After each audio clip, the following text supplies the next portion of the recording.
un placer presentar a Holt. Bob nos conocimos cuando estaba haciendo mi maestría de doctorado en la Universidad de la Florida. Bob hizo el doctorado en Harvard y MacArthur, estuvo en el comité de tesis. Después estuvo de profesor en Kansas por mucho tiempo y desde hace más o menos 10 años está en la Universidad de la Florida.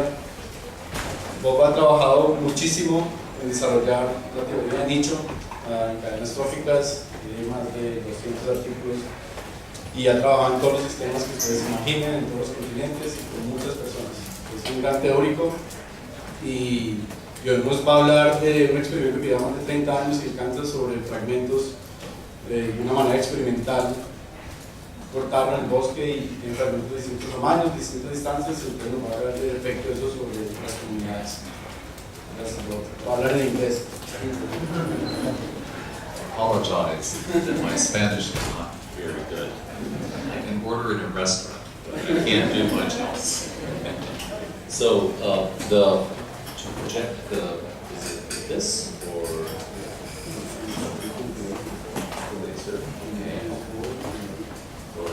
Okay, so I'm very pleased to be here. This is my first trip to Colombia, and that's also true for John and Lisa. We're delighted to be here, to be sharing this with you and experiencing your beautiful country. What I'm going to do is talk about an experiment that I set up in the Great Plains of Kansas over 30 years ago.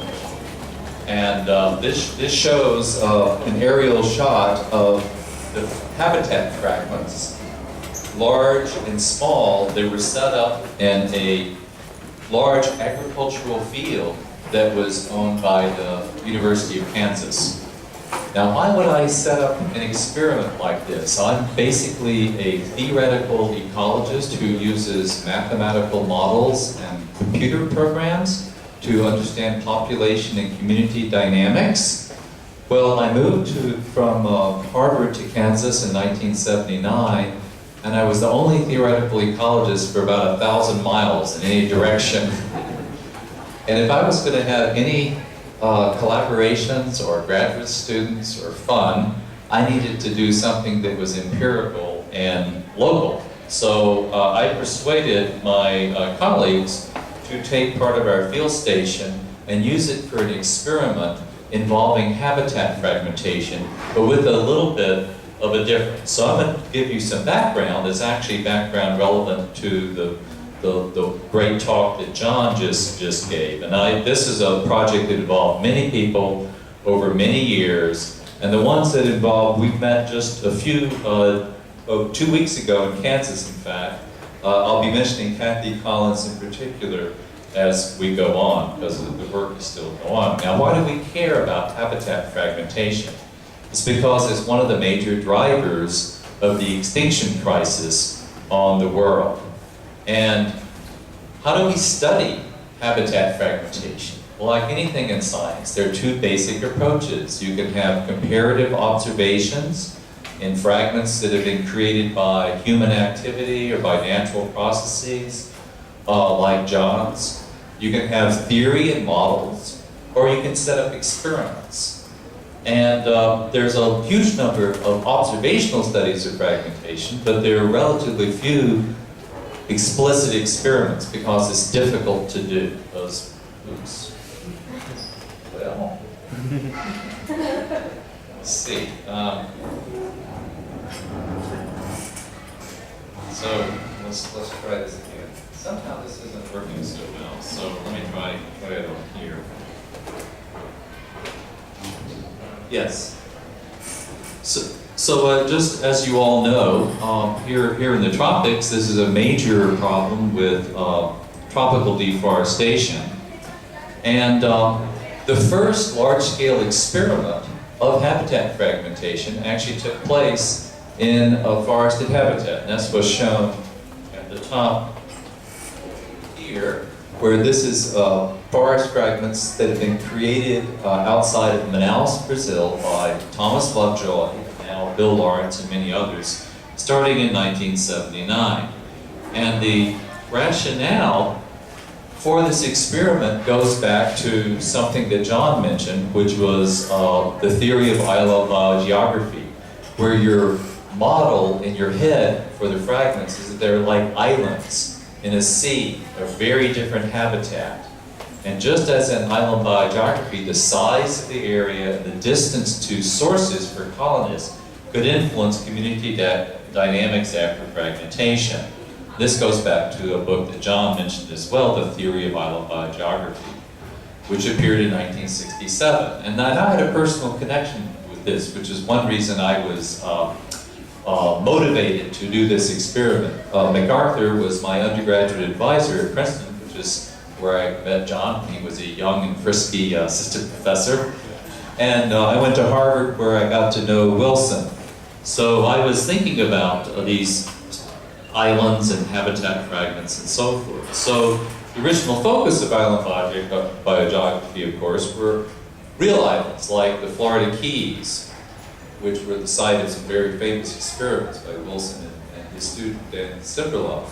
And so here's Florida, southern Florida, University of Florida, way up there, outside the screen. And you can look at what is the effect of the size of the little keys and the distance to the mainland on, say, bird diversity, insect species diversity, and so forth. There's a huge amount of that in the literature. And here's the basic conceptual theory that MacArthur and Wilson presented that many of you may have seen in your courses.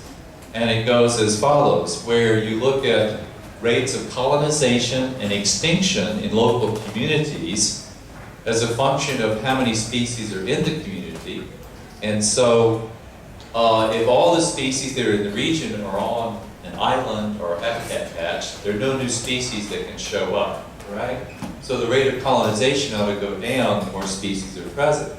The rate of extinction could go up simply because there are more species present, maybe they interact with each other in various ways, but because small islands have small population sizes and are vulnerable to disturbances and so forth, the extinction rate should be higher. And so they predicted the species-area relationship, that there ought to be more species on large and small. And I would come back to this all the way at the end of my talk, talking about some very new results from the Kansas experiment. And so when you apply this idea to habitat fragmentation, this is the picture you have in your head, I think, which is you have continuous habitat like the forest that used to be where Lake Erie was, right? And if you went out there and you sampled big areas and small areas, you could make a species-area relationship relating the number of species in that area to the size of the area you sample, and it would look something like that. But then you fragment it, you make these islands in a literal sea of habitat for Lake Erie, and you expect there to be more extinctions on the little fragments than the large ones. And so over time, there's this relaxation that's particularly severe and small that might get larger with time since isolation. So that's classic ecology, island biogeography, applied maybe to habitat fragmentation, but there's another classical part of ecology that involves colonization and extinction, which is the process of ecological succession. So here we have a farmer's field that's been abandoned. And after it's abandoned, you see a fairly predictable progression of changes in the community that's found in that field. So if you're looking at the plants in the central US, you would often find very short-lived herbs and grasses, followed by longer-lived, taller plants. Then woody plants would finally colonize, ending up maybe with forests. And so if you look at the species over time, you have a kind of turnover in community composition, right? Going from the early successional community to the late climax community. Well, what does this reflect? This reflects colonization from external sources, or maybe a seed bank, and extinctions, just like island biogeography. However, unlike islands, nobody had really, at the time I set up this study, tried to look in detail at how are there area distance effects on the rate or pattern of succession. And then there was another thing I've been interested in my whole career, which is also related to what John talked about. Maybe You could have trophic cascades, and that could be influenced by patch size as well. And so the conceptual model that I had when designing this large experiment on a landscape was that if you think about habitat fragmentation, and you think of patch size, that could influence successional dynamics in a variety of direct and indirect ways. It might be direct effects of patch area on abiotic factors. Maybe small patches are drier, they're more exposed to the wind, for instance. There could be more leaching of nutrients, as John was saying, in small patches. There could be effects directly on plant dynamics, colonization from external sources, competition between plants. And also there can be all kinds of trophic cascade effects that John was talking about, where patch area could affect plant succession via the rest of the community, okay?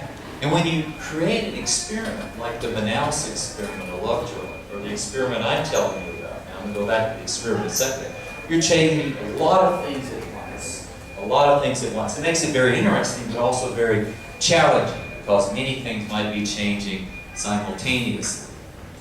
So, so if you look at what you might predict about succession, so we might compare habitat fragments to, say, clear cuts in a forest, large clear cuts and small clear cuts. Well, I would expect that the rate of succession, I had various arguments one can give for this, might be faster for the isolated patches, on large patches versus small patches. Whereas the reverse might be true for those embedded patches. And then there could be effects on the link to the food chain, on how important trophic cascades are, and so forth. And I'm not going to say anything about that, because I know John talked a lot about it. So what I want to do now is to return to the experiment, what we did, and what we observed. And so the experiment was set up as an array of patches that varied in size. So our large patches are half hectares, 50 by 100 meters. Our small patches, smallest patches are 4 meters by 8 meters. And they were laid out in clusters where the area of the cluster, if you went around the edge like this, the perimeter, would also be half a hectare.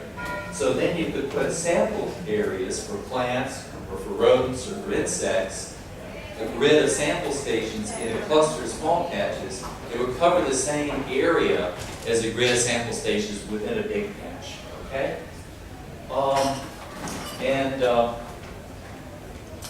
And this is what it looks like from this is a Google Earth image. We have, this is woodlands here. The winds are mainly from the south and west, and so we have some patches that are near the woods, and others that are further away, some that are small, some that are large. And the idea of setting out in these clusters, what happens when you take a large patch and you break it up and you make a lot of these little patches? Well, you're kind of sampling the same amount of variability of the soil and so forth that was already there, but what you're doing is you're affecting processes that occur within the patch. So a little patch can get colonists from the outside. And then if you go to a sample area the same size as the big patch, you can get colonists from outside too. But it's coupled to the surrounding area of the patch, which means that's going to affect the likelihood of extinction or colonization in this area. Okay? So here's a picture from the early 1980s of the site from the air. And by the way, I forgot to say this, the way we keep the islands in existence is by mowing on a regular basis during the growing season, okay? Because that leads to a very low turf, a very different kind of environment in the matrix.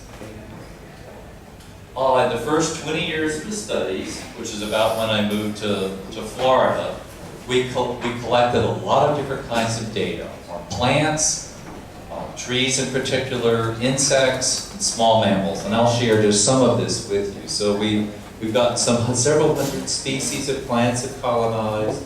We have some thousands of tree saplings that have shown up that we've marked. The per insect ecologist had collected almost 400,000 insects that he had identified. He just gave up after 10 years because he was collecting insects faster than he could possibly identify them. And then we have some thousands of small mammal capture data as well. And there were bird studies and other things as well. So here's how some of the plant data was gathered. We have, as you saw in that map I showed you, we have permanent quadrats, so meter squared quadrats, where you assess the species that are present and estimate their cover. And then when the woody plants started colonizing, we used bigger quadrats and sampled them, and we would mark many of them as individuals. So this is what it looked like from the ground in the early part of the study. So this is little pieces of an abandoned farmer's field, basically, with goldenrods and asters and very common plants like that. Some in large patches, some in small. And then, by the 1990s, woody plants started to colonize, okay? All right? And succession occurred in sort of two phases. First, there was a phase where this shows the annual forbs, herbaceous plants, grasses, perennials, and woody plants. A lot of annuals initially, they declined, the perennial forbs increased. Then they declined because woody plants are colonizing. And there you see me doing field work, and then me later on supervising a student doing field work. So this is what it looks like, again from the ground. And these are shots from the same place early in the process. And later on, we've had really rapid colonization by woody plants from the outside. There's another picture, okay, to give you a sense of what it's like this. Remember, we have all these trees that we mark as they come in, and then we follow them over time. And so the bottom line is that at first, in that first initial phase, I'm going to go back a few to, where was it?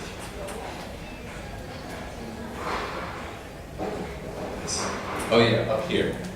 Up here, in this phase, we didn't actually see what the effect I predicted. There were a lot of interesting effects of head size on small mammal dynamics and so forth, but not an effect on plant succession per se.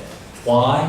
Most of the plants that were present the first year. They were in the seed bank in the soil, the little tiny seedlings. And they were growing and competing and interacting. But then over time, plants started colonizing from the outside, okay? And when that happened, we started seeing head size and distance signals on succession. So this shows data where we look in a 4 meter by 4 meter quadrat area, and we count the number of trees that are 2 meters in height or higher over time. It's sort of like the local carrying capacity. It's not a carrying capacity, but population size, overall species. And what you can see here, before, in the first 10 years of the project, there were no woody plants to start with. But as time went on, they're colonizing from the outside, but actually they're showing up in greater numbers on the large patch than the small patch. So succession is faster on large islands than on small islands. In like manner, when you look at the density of trees as a function of distance from the woodland area, there's more near the woods than far from the woods. So the area and distance effects of island biogeography are showing up here in plant succession. This now shows the data for one species of tree. The data I just showed you was for the tall ones, greater than 2 meters. This is looking at a dogwood, a small shrub tree. And this is dividing, looking at the small size classes, 0 to quarter meter to half meter, and so forth. And you can see there's a huge effect of being on a large patch versus a small patch in terms of the density of trees that you find there. Then when we looked at this in more detail, since we have these individually marked trees, and we can follow them over time, we can estimate their mortality, their fecundity, recruitment of new trees, growth rates from small to large classes. You can come up using what are called matrix projection models with an estimate of what the growth rate of the population is.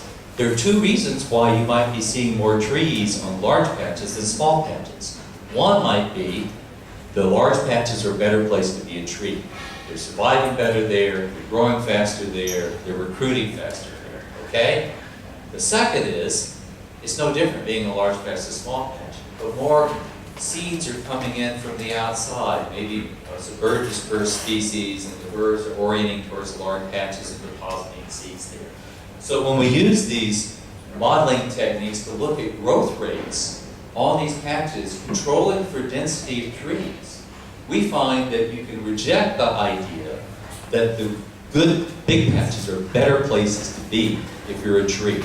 The growth rates are, if anything, higher on the big patches than the small patches. No, higher on the small patches than the large patches. I said that backwards. So small patches are better. So we can conclude that the patch size effect does not seem to reflect local differences in patch quality, but probably reflects coupling with the external landscape, the input side of where these trees are coming from in the first place. So there are area and distance effects in succession towards woody vegetation, which is what I started with. It took 20 years to show up, but it's there. What happens to all these early successional species that are going extinct because of succession? So this shows some of these plant species. And this is the work that Kathy Collins did for her dissertation. And I think you could come up with two alternative hypotheses for all these species that are going extinct. One is, I've just said, that the woody plants are colonizing faster on large patches.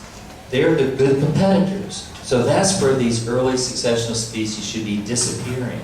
They ought to have refuges, short-term refuges on small patches. So persistence should be greater in small patches. But there's another alternative hypothesis. Just like in island biogeography, the big patches had really big populations to start with. And you would expect that to have an effect on extinction as well. So which of these are we seeing out there? So here's what we did to analyze the data. What we did is we got all this data at the quadrant level, and we can look at each quadrant. Is that species still present over time? Is it persisting or is it going extinct? We combine all the quadrants and all the big patches, and then all the quadrants and all the small patches, and then just say, what happens at that quadrant, very local scale, okay?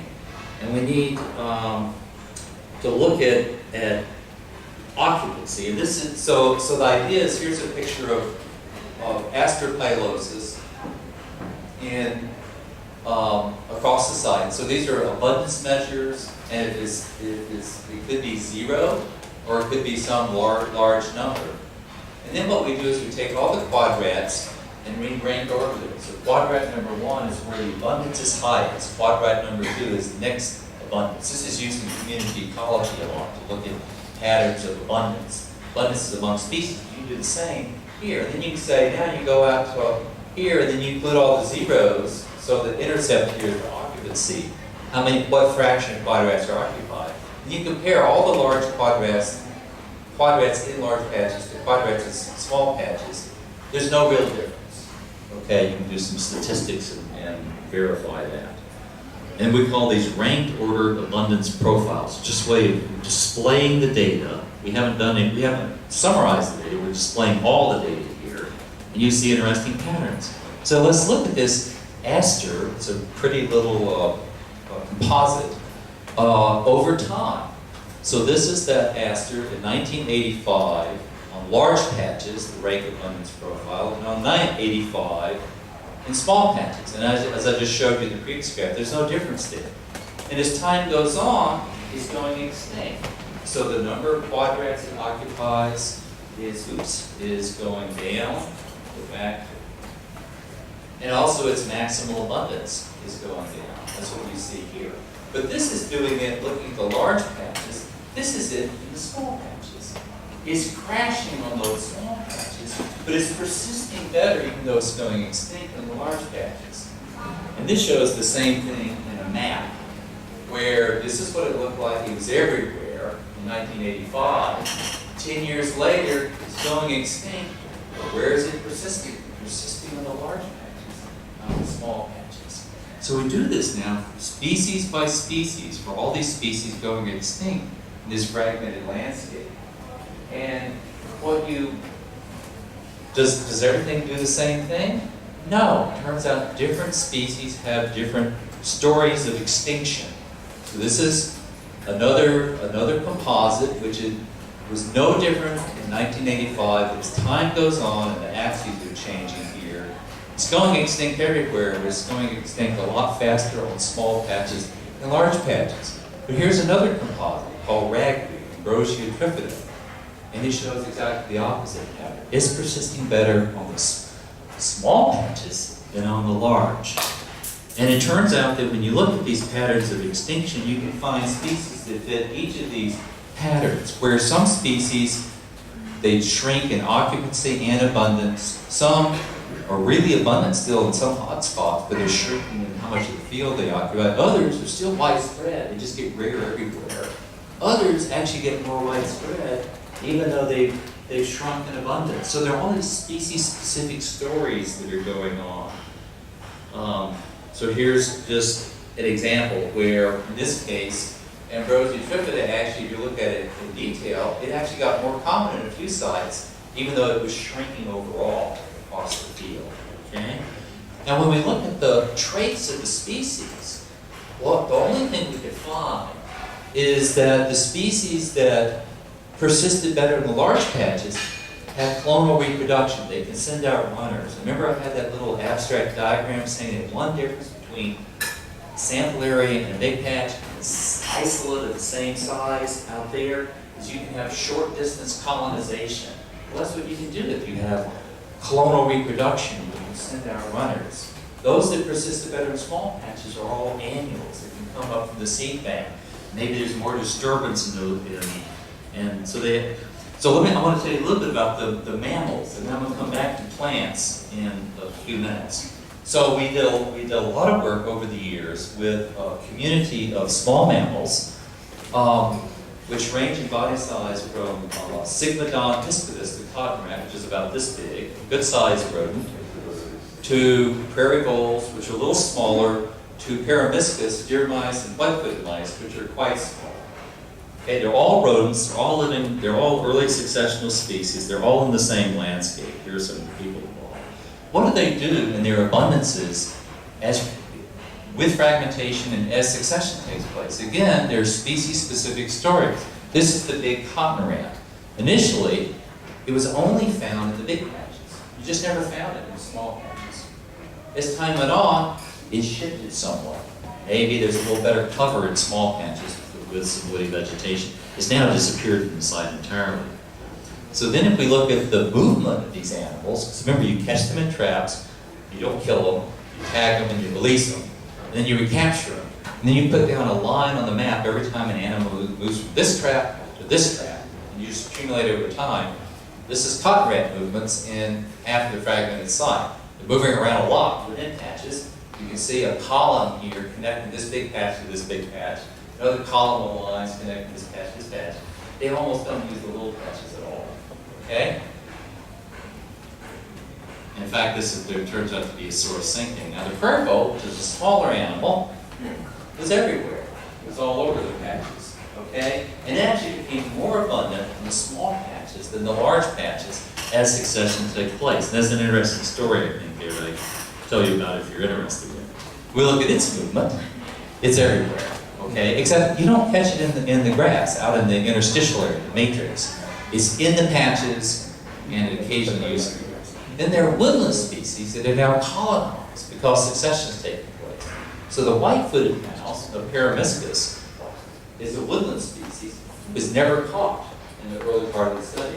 It colonized, and where is it colonized the most? The big patches which have the best development of woody vegetation. And then a final thing, I was just in Kansas a couple of weeks ago. I think and I'm going to tell you some neat stories from very recent results. So I moved to Florida in 2001, stopped getting data, it's hard to get money. Keeping the patches going, you just have to mow. To really get data, you have to have a lot of people out in the field. This is a much bigger road. Eastern woodrats are like this size, okay? They get up to 38 centimeters in length. That includes their potato. That's still a pretty good growth. And 275 grams. We caught out of those 38,000 captures over the first 20 years of the studies, they were only caught twice, the present of woodland. We walked around the site 2 weeks ago, and we found 12 of their mounds, only in big patches. And these are mounds that get up to this high. They're, okay, this is actually a rare species in much of its range. Whatever we've done, we've made prime habitat for the eastern wood rat now. And I think it's because it's very dense cover. We have these even-age stands of trees. It's very difficult for foxes and coyotes and owls to hunt in there. So I think these guys have a great refuge from predation.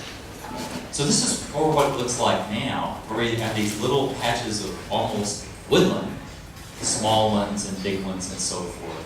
And what I want to do now is just show you some results. Kathy Collins, whom I talked about earlier, went back with some students last summer to resample the site. And she's interested in plant ecology, so she wasn't looking at the rodents and so forth. But she went back to our permanent quadrats, which remember are meter square, so these are quite small areas. And the question is, what is present, what's happened to species richness? Remember, that's what island biogeography was originally all about in McGarth and Wilson.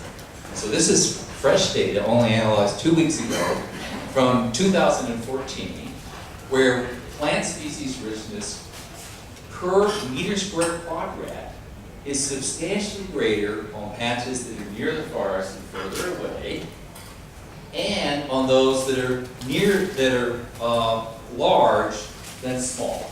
So exactly the area distance effects that we get in island biogeography are here in this successional system. And now if we look at species richness over time, if we go back to when I moved to Florida, which is here, up to this point, there was subtle differences, and I got papers published where I made a lot out of these subtle differences. There was a little effect of patch size and so forth. Remember, this isn't the number of species in the patch as a whole, but at a very local scale, okay? Very tiny scale. But this is then put in this last summer of data on the same thing, and you can see there's an enormous effect that's just been magnifying over time, where these are large versus small, red versus blue, distance, far is closed, near is open. There are huge effects now of being on a large patch, near a forest and far away, is just magnified over time as succession has taken place, which I think is pretty cool. And then we can say why. You know, you can sometimes, as the marine ecologist Paul Dayton had in a famous paper from the early 70s, getting the right answer for the wrong reason. So we got a pattern here that fits island biogeography theory beautifully, right? Distance effects and area effects. But when you go from big fragments to small fragments, you can change the physical environment. Okay, small fragments have more edge. Because they have more edge, they're exposed to environmental conditions. And so, let me show you the data. So Kathy also went out and put out little, what are called iBugs, which are ways you can get a temperature reading every day through an entire season. And she put it out across the site. And she used the same rank order procedure to look at just the maximum summer temperature across all the rank quadrats and the minimum winter temperature, large versus small patches. And basically, the bottom line is that small patches have more extremes. They get hotter in the summer and they get colder in the winter. Okay? So it's a harsher environment. So now I want to go back. So if you have emergent abiotic differences among patches, you have real reasons that patch size might affect plant communities and other species other than just area. Okay? And so we can see that in a couple of ways. One, if that's true, the edges of the big patches ought to be different from the center of the big patches. So this now looks at the richness of the center of the large patches versus the edge of the large patches versus the small patches. And there is this, the edge effects, edge quadrats are a little bit in between. And then you can use statistical techniques, what's called multi-dimensional, non-metric multi-dimensional scaling, which is a way of organizing community data to group together sites that are more similar and sites that are more dissimilar. And you do that to the plant data. So this is now composition.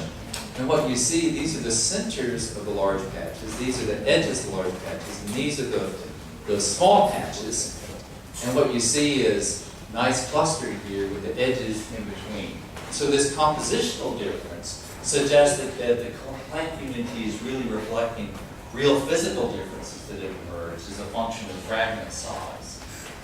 So what are some conclusions? Well, I actually, this is the wrong conclusion slide, I just realized. I should have written something else. So woody plant, so succession is taking place more rapidly on large patches than those that are near a woodland source.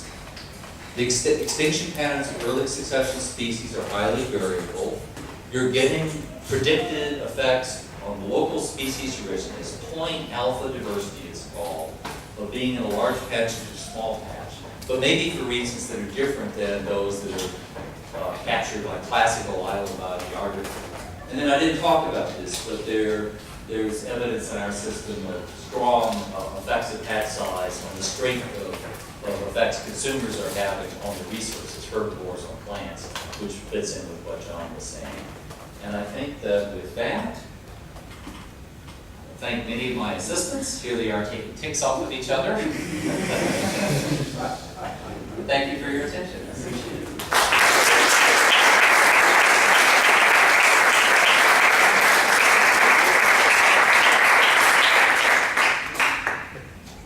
I'll be happy to take questions. Yeah, Lisa. So a lot of those differences seem to focus on large versus small, but there's also a very strong difference in near versus far. Yes. I'm sort of curious, do you see that because of its Oh, yes. Yeah. Estaba preguntando, muchos de sus resultados fuertes estaban sobre el tamaño del patio, si es pequeño o grande, y estoy preguntando si él sabe un poco sobre la explicación, porque también hay una diferencia grande entre los patches que son cercas o lejos. Right. So yeah. So they're. Oh, you can't really. Oh well. Yes. Well, we expected a large distance effect as well because these are like we knew that they were present on the field when we first showed up, and then there are actually some interesting puzzles still in the system. So in this woodland, there are a lot of quercus, oaks, and hickories. Caria. They're present, but they have not shown up in our site hardly at all. And why is that? That's because they're dispersed mainly by mammals, squirrels, and squirrels probably don't like to cross these open areas because we have lots of hawks and owls and so forth. I think they're sitting ducks. And I think there's a constraint on dispersal. So anytime you have a dispersal barrier, you expect distance effects to be substantial. Okay? The interesting thing is we're seeing distance effects even for maybe species where you wouldn't expect it to be present, but it is present. Okay? That's a good question. Yes. So it seems like you have taken into account every possible variable. So I'm wondering about dispersal syndromes. If you have taken into account for the colonization process, dispersed versus dispersed. Well, there's some puzzles there. So I showed you data. I showed you the data for the trees, and actually, if you look at the photos, I could go back and then try to convince you. Let's see if I've got some. Yeah, they show that they're more. So if you look here in this bottom picture, these are big patches, and you're looking towards the forest. But in your eye, you just see that there are fewer trees in the small patches than there are in the big patches, even though they're close to the forest. So there's a distance effect. So it makes sense that this is an area effect. it makes sense that if birds can behaviorally orient towards big patches, and once there's sort of a compounding process where once some trees get established, that attracts more birds, and then sort of a positive feedback. But the interesting thing is the same thing shows up for some wind dispersed species as well, okay?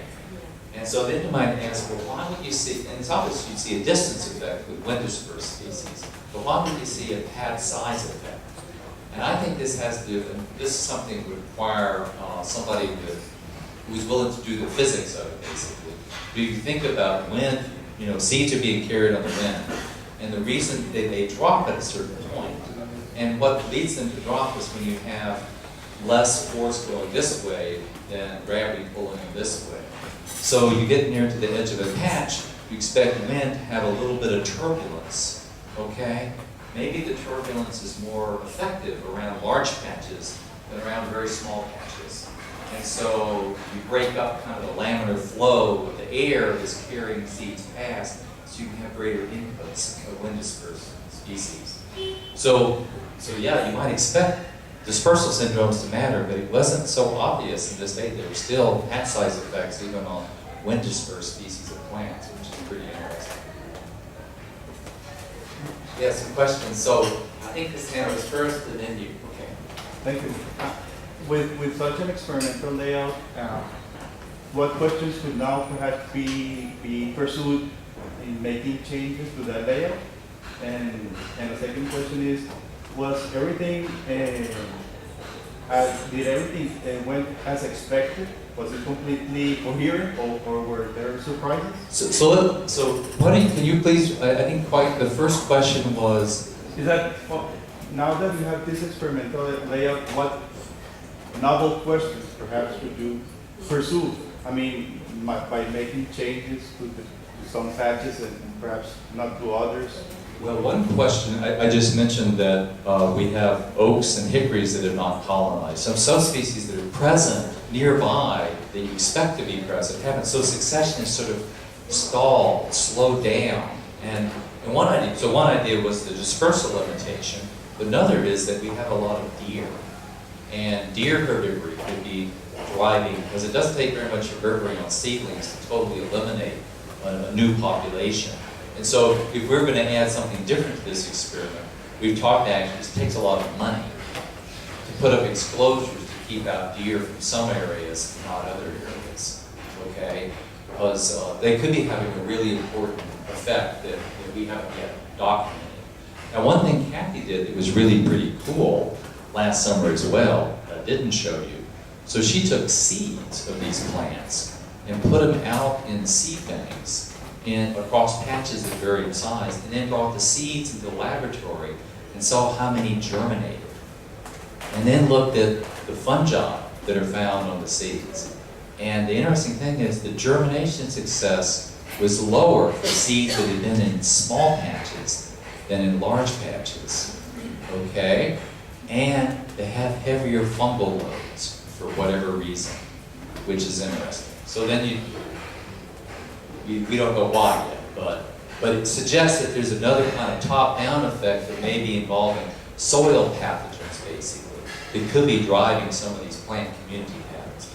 Another thing that we've speculated about, when you think about plants that are colonizing a new site, sometimes it's not just the seed that's showing up. A lot of plants need mycorrhizae to germinate or to grow in the soil.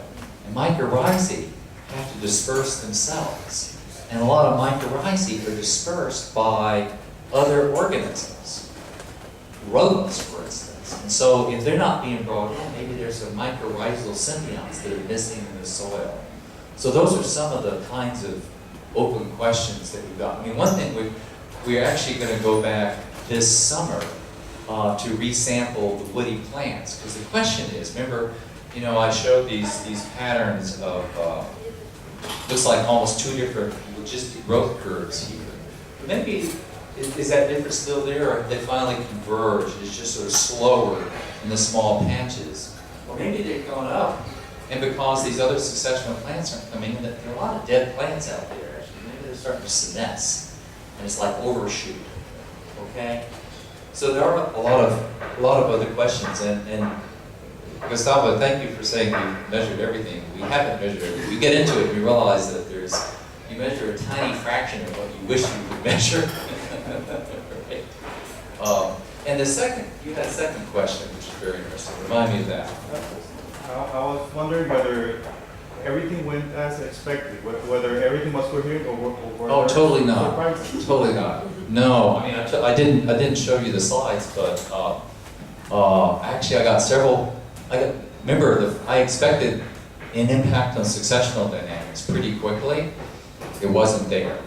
We set up the patches specifically so the small patches would be too small for the small rodents in the system, because we had home range estimates. And a 4 meter by 8 meter, we said, oh, that's way too small for the animal.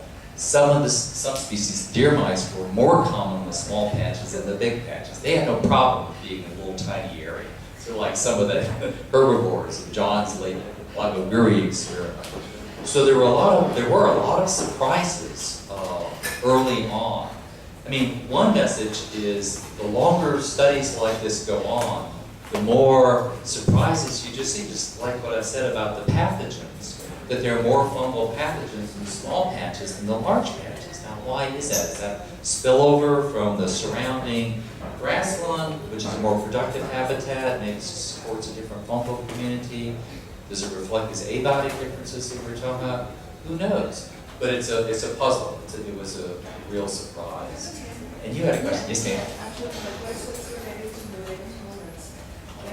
You showed that in the early successional stages, the effect of the size of the blocks. Yeah, my question was related to the later comments. You showed that at the early successional stages, depends on the size of the patch, there was a difference between vegetatively propagated plants and sexually propagated plants. So my question is, what about later on when those populations were very established? Do you still see that pattern or everything change? We don't know yet, because that was a pattern. So I moved to Florida in 2001, and we ran out of money in 2003. And so that earlier pattern was from that earlier phase of the project.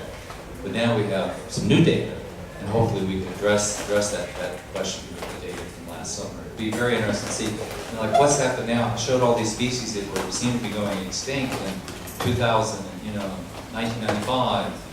What's happened now almost 20 years later? Are they still out there? Are they persisting?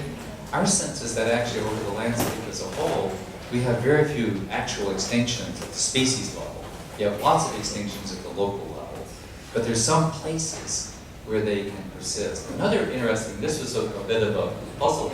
Remember, we have these large patches, but they're not homogeneous. There's a lot of heterogeneity in those patches. And one thing that was very interesting is when the woody plants started to be, there'd often be holes in the center of the patch where the woody plants weren't showing up. Well, remember, if they're coming in from the outside, once you have the first woody plants established, that's kind of a wall preventing more dispersal, because the bird is just going to stop at the edge of the patch. And so there were these little refuges for these early successional plants, sort of in the interior. That was a surprise that we weren't anticipating at all. Yes, sir. Yeah, I have a question. If you have the opportunity to follow changes in nutrients in the soil, reducing plants, and has an effect on it. Yeah. Well, so we did a little bit early on in we did some work on the nutrient pools, the nitrogen and so phosphorus and so forth in the soil.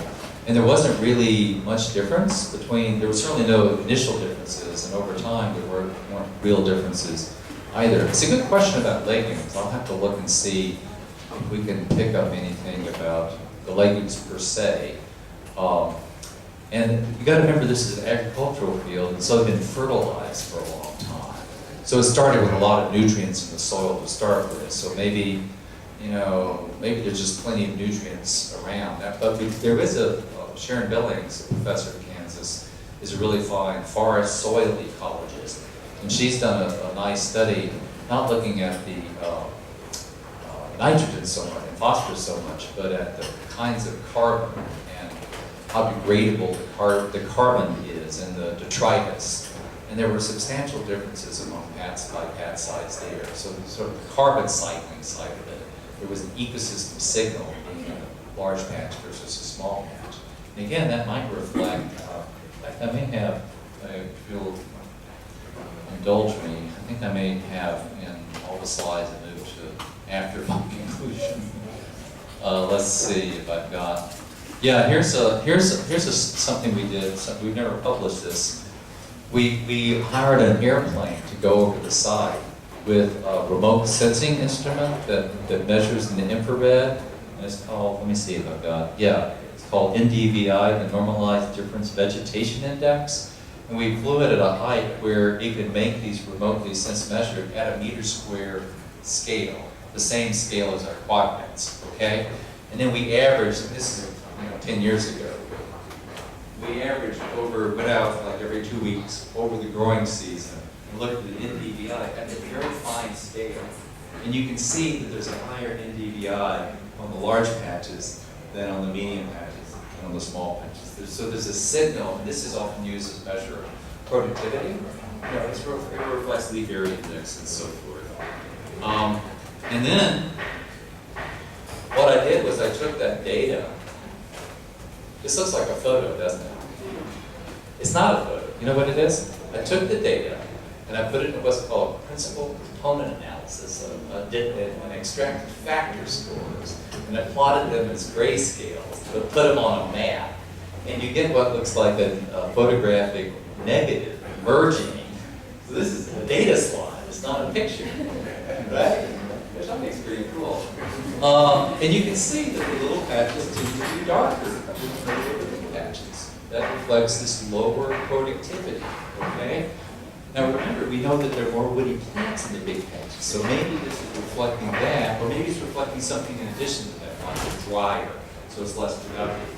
But also, like in this plot right here, you can see, I was telling you about these holes that you could find. Look at this little dark hole. These areas, sort of like here. So this emergent heterogeneity of places that are actually, you walk around and there aren't very many trees there. Or there. So, and I don't think that's because of how, once succession is taking place, it modifies how further dispersion and implicit system are taking place. And that might allow some species to persist a lot longer in the system. So, but these are examples of sort of ecosystem kinds of effects. But we wish we had more real ecosystem ecology for it with us and do something about that. So, great questions. Any others? Yes, ma'am. You already mentioned the impact of the extreme weather on the edges. Yes. I was wondering if someone has done something similar here in the tropics, and if you would expect a similar result. So what I remember is from the Manaus project, which remember is very different because you start with forest and you cut it up, whereas I have a place where the forest is developing, right? But there may be some similarities. So what they found was that these were trees in the fragments that had always grown up surrounded by other trees. But now you create an edge. It's windier, it's drier, and there was a lot more tree mortality there. And a lot of trees would die, and then kind of the edge would penetrate into the fragments. And in small fragments, basically the whole thing might be edge almost. Because you can find tree falls.